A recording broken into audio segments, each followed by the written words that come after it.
Reporter big breaking. Unnathi CEO സ്ഥാനത്ത് നിന്ന് മാറിയതിനു ശേഷം എൻ പ്രശാന്ത് IAS ഫയലുകൾ കൈമാറിയില്ലെന്ന കെ ഗോപാലകൃഷ്ണൻ IASന്റെ കത്ത് റിപ്പോർട്ടർ ആ കത്ത് പുറത്തുവിടുകയാണ്.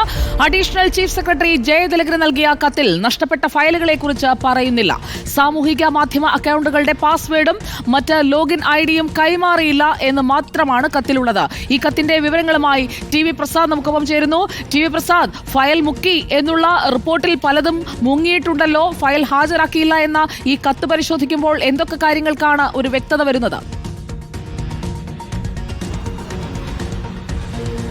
സുജയ, ദുരൂഹത ഉയരുന്നുണ്ട് ഇക്കാര്യത്തിൽ എന്നതാണ്. അതായത് ഇക്കഴിഞ്ഞ ജൂൺ 7-ാം തീയതി കെ ഗോപാലകൃഷ്ണൻ IAS, അതായത് SC ഡിപ്പാർട്ട്മെന്റിന്റെ ഡയറക്ടറാണ് ഗോപാലകൃഷ്ണൻ, അഡീഷണൽ ചീഫ് സെക്രട്ടറി അതായത് ജയതിലകിന് കൊടുത്ത കത്തിന്റെ പകർപ്പാണ് ഇപ്പോൾ നമുക്ക് കിട്ടിയിരിക്കുന്നത്. അതായത് ഈ കത്തിന്റെ കൂടി ഭാഗമായിട്ടാണ് മുഖ്യമന്ത്രിക്ക് ജയതിലക് ഒരു റിപ്പോർട്ട് നൽകിയത്. എൻ പ്രശാന്ത് IAS ഫയല് മുക്കി, അതായത് ഫയല് കൈമാറിയില്ല എന്ന് പറയുന്ന ഒരു റിപ്പോർട്ട് മുഖ്യമന്ത്രിക്ക് കൊടുക്കുന്നത്. യഥാർത്ഥത്തിൽ ഈ കത്ത് പ്രകാരം ഇതിൽ ഒരു ഫയലും കൊടുത്തിട്ടില്ല എന്ന് ഈ കത്തിൽ പറയുന്നില്ല എന്നുള്ളതാണ് ഏറ്റവും അത്ഭുതകരമായ ഒരു കാര്യം. അതായത് സോഷ്യൽ മീഡിയ അക്കൌണ്ടുകളുടെ പാസ്വേഡ് കൈമാറിയില്ല എന്ന് പറയുന്നു. ഇൻസ്റ്റഗ്രാം, ഫേസ്ബുക്ക് തുടങ്ങിയ അക്കൌണ്ടുകളുടെ പാസ്വേഡ് കൈമാറിയില്ല. അതുകൂടാതെ മെയിൽ ഐഡിയുടെ പാസ്വേഡ് കൈമാറിയില്ല. ഒപ്പം അവസാനം നടന്ന ബോർഡ് മീറ്റിംഗിന്റെ മിനിറ്റ്സ് കൈമാറിയില്ല എന്നുള്ളതാണ്. ഇതെല്ലാം സൂക്ഷിക്കുന്നത് സാധാരണഗതിയിൽ വെബ് ഡെവലപ്പറാണ്. സാധാരണഗതിയിൽ ഈ പറയുന്ന ഉന്നതിയുടെ CEO ഒന്നും കൈകാര്യം ചെയ്യാറില്ല ഇത്തരം കാര്യങ്ങൾ. വെബ് ഡെവലപ്പറോട് ചോദിച്ചാൽ തന്നെ കിട്ടാവുന്ന കാര്യമേ ഉള്ളൂ. പിന്നെ മാത്രമല്ല, ഈ പറയുന്ന മിനിറ്റ്സിന്റെ കാര്യം, മിനിറ്റ്സ് ബോർഡ് അംഗങ്ങളായ എല്ലാവർക്കും കിട്ടും. അതിനർത്ഥം ഗോപാലകൃഷ്ണനും കെ ഗോപാലകൃഷ്ണൻ IASും ബോർഡംഗമാണ്. നിലവിൽ അഡീഷണൽ ചീഫ് സെക്രട്ടറി ആയ ജയതിലകും ബോർഡംഗമാണ്. എല്ലാവർക്കും കിട്ടുന്നതാണ്. അതുകൊണ്ട് തന്നെ ഫയൽ കാണാനില്ല എന്നുള്ള ഒരു കത്ത് കെ ഗോപാലകൃഷ്ണൻ ജയതിലകിന് കൊടുക്കുന്നത് പ്രശാന്തിനെ കൊടുക്കുന്നതിന് വേണ്ടിയുള്ള ഒരു റിപ്പോർട്ട് തയ്യാറാക്കാനായിരുന്നോ എന്ന സംശയമാണ് ഇപ്പോൾ ഉയരുന്നത്. അതായത് ഫയൽ മുഴുവൻ ഹാജരാക്കിയിരുന്നു എന്ന മന്ത്രി ഓഫീസിലെ രേഖ തന്നെയാണ് ഇന്ന് രാവിലെ നമ്മൾ റിപ്പോർട്ട് ചെയ്തത്. അതിൽ കൂടുതൽ വിവരങ്ങൾ ഇപ്പോൾ പുറത്തേക്ക് വരുന്നു. അതായത് ഫയല് കാണാനില്ല എന്ന് പറഞ്ഞ് റിപ്പോർട്ട് സമർപ്പിച്ചത് ഏതിന്റെ ഭാഗമായാണെന്ന് ചോദിച്ചാൽ അതാണ് ഇപ്പോൾ നമ്മൾ പുറത്തുവിടുന്നത്. പക്ഷേ ഈ കത്തിൽ എവിടെയും ഫയൽ കാണാനില്ല എന്ന് കെ ഗോപാലകൃഷ്ണൻ, അതായത് SC ഡിപ്പാർട്ട്മെന്റിന്റെ ഡയറക്ടറായ കെ ഗോപാലകൃഷ്ണൻ പറയുന്നില്ല എന്നുള്ളതാണ് ഇതിൽ ഏറ്റവും പ്രധാനപ്പെട്ട കാര്യം.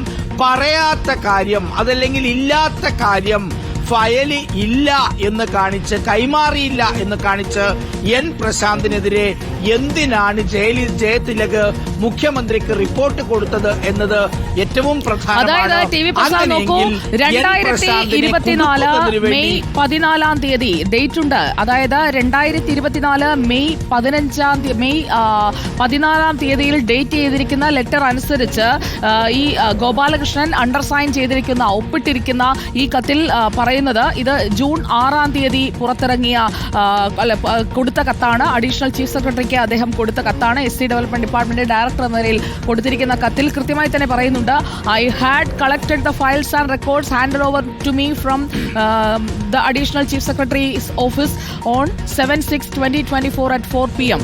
അതിൽ അദ്ദേഹത്തിന് കിട്ടാത്തതായി പറയുന്നത് login credentials for all social media accounts, email accounts and their login credentials, Unnathi website administration credentials, developer details, minutes of the first general body meeting.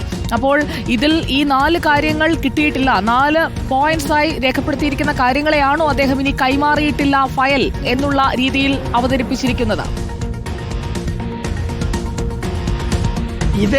ഇത് തന്നെയാണ് സുജയ ഇതിലൊരു ദുരൂഹമായ കാര്യമുള്ളത്. ഇതെങ്ങനെയാണ് ഫയലാവുക എന്നുള്ളതാണ്. ഫേസ്ബുക്കിന്റെ പാസ്വേഡ് എങ്ങനെയാണ് ഫയലാവുക? ഇൻസ്റ്റഗ്രാമിന്റെ പാസ്വേഡ് എങ്ങനെയാണ് ഫയലാവുക? ഇമെയിലിന്റെ പാസ്വേഡ് എങ്ങനെയാണ് ഫയലാവുക? ഇതൊക്കെ ഡെസ്ക്ടോപ്പിൽ ഫയലായി സൂക്ഷിക്കാൻ പ്രസാദ്, അതായിരിക്കുമോ ഇനി? വെബ് ഡെവലപ്പേഴ്സ്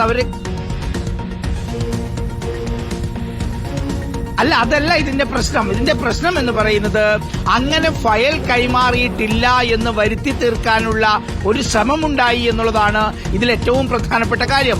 സാധാരണഗതിയിൽ നമ്മൾ ഏതെങ്കിലും തരത്തിലുള്ള ഫയലുകളാണ് കൈമാറ്റം ചെയ്യാൻ ബാക്കിയുള്ളതെങ്കിൽ സ്വാഭാവികമായി ഇതിപ്പോൾ ഈ കത്ത് പ്രകാരം ഏതാണ്ട് 1 മാസം കഴിഞ്ഞിട്ടുണ്ടല്ലോ. ഈ 1 മാസം കഴിയുന്ന ഈ ഘട്ടത്തിൽ അതേതൊക്കെയാണ് ഫയൽ, ഇന്ന ഫയലുകളൊന്നും കൈമാറിയില്ല.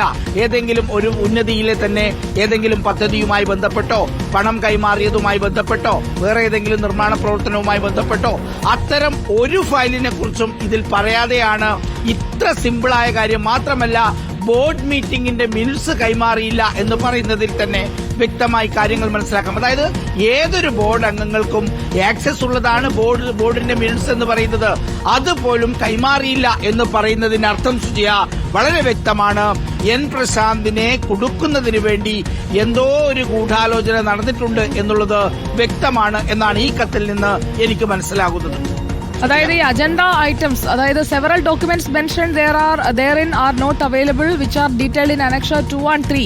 അപ്പോൾ ഈ annexure 2 and 3 പറയുന്ന ഡോക്യുമെന്റ്സ് അതാണോ അദ്ദേഹം ഈ ഫയൽ എന്ന് ഉദ്ദേശിക്കുന്നത്? അപ്പോൾ എന്താണ് കൊടുത്തത്, എന്താണ് മിസ്സിംഗ് എന്ന് ചോദിക്കുമ്പോൾ ലിസ്റ്റ് ചെയ്തിരിക്കുന്നത് കൂടാതെ ഉന്നതിയുമായി ബന്ധപ്പെട്ട ഉന്നതിയുടെ പ്രവർത്തനത്തിന് ആവശ്യമായ എന്തൊക്കെ കാര്യങ്ങൾ പൂഴ്ത്തിവെച്ചു എന്നതാണ് ജയതിലകിലൂടെ പുറത്തേക്ക് വന്നത്, വാർത്തയായി മാറിയത്. അതിന്മേൽ പ്രശാന്ത് തുടർ പ്രതികരണങ്ങൾ നടത്തിയത്. പ്രസാദ്, അതുകൂടി പറയുമ്പോഴല്ലേ ഇത് പൂർണ്ണമാകൂ? ഉറപ്പായും സുജിയ, ഇത് തന്നെയാണ് ഇതിലൊരു പ്രധാനപ്പെട്ട കാര്യമുള്ളതും. അതായത് ഇപ്പോൾ ഈ വാർത്തകൾ പുറത്തു വന്നതിന് ശേഷം ഇന്നിപ്പോൾ രാവിലെ ഉൾപ്പെടെ മുഴുവൻ ഫയലുകളും കൈമാറിയിരുന്നു എന്ന രേഖ കൂടി പുറത്തു വന്ന ഘട്ടത്തിലാണ് ഈ കത്തും ഇപ്പോൾ ഇന്ന് പുറത്തു വരുന്നത്. ഈ കത്ത് കൂടി പരിശോധിക്കുമ്പോഴാണ് ഒന്നുകൂടി കാര്യങ്ങൾ വ്യക്തമാകുന്നത്. ഫയലുകളായിട്ടൊന്നും കൈമാറാനില്ലായിരുന്നു എന്ന കാര്യം ഇപ്പോഴാണ് പുറത്തു വരുന്നത്.